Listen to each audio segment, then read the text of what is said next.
Quantic Dream has always been about creating interactive experiences that have emotion at their core.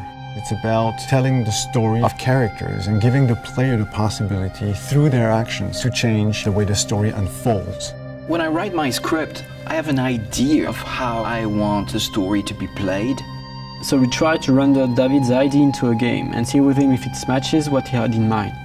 In case it doesn't, we go back to the writing stage and keep working until the result perfectly matches David's vision.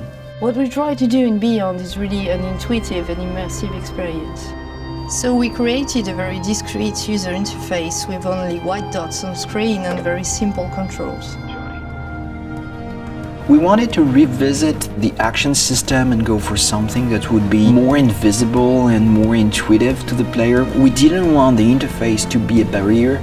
We wanted the player to focus on what he's doing on screen and not on how to do it.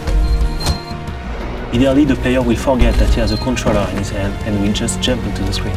One of the major revolutions in Beyond is the way Jodie Holmes moves. Depending on the context, depending on your emotional state, you see the character of Jodie moving differently, walking differently, looking around differently.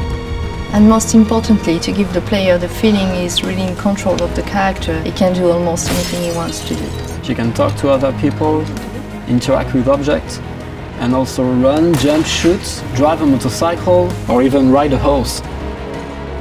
What was really challenging also is that the story goes on for 15 years of Jodie's life. When Jodie's a kid, for instance, you can do different things than when she's a teenager or an adult. Giving this much animation to a character, it's really new. It has never been done to that extent, and it really makes the character come alive like never before. We wanted to have these new mechanics with Aiden. I wanted to give this feeling of flying around and going through matter and through walls. So we started making some research on how ghosts would move or even a fish would swim underwater. We thought that using orbs is an interesting approach. It would give us this physicality that we need to interact with matter. It became really something natural to assign them to the two analog sticks and have to play with them, to focus them, or on the opposite, to split them apart.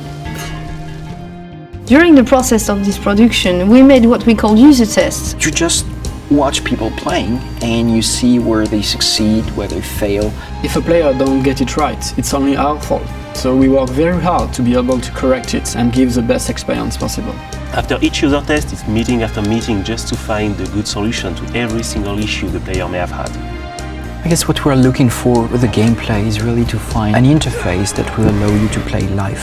And we try to get closer and closer of the ideal interface where you don't think anymore, you just do it.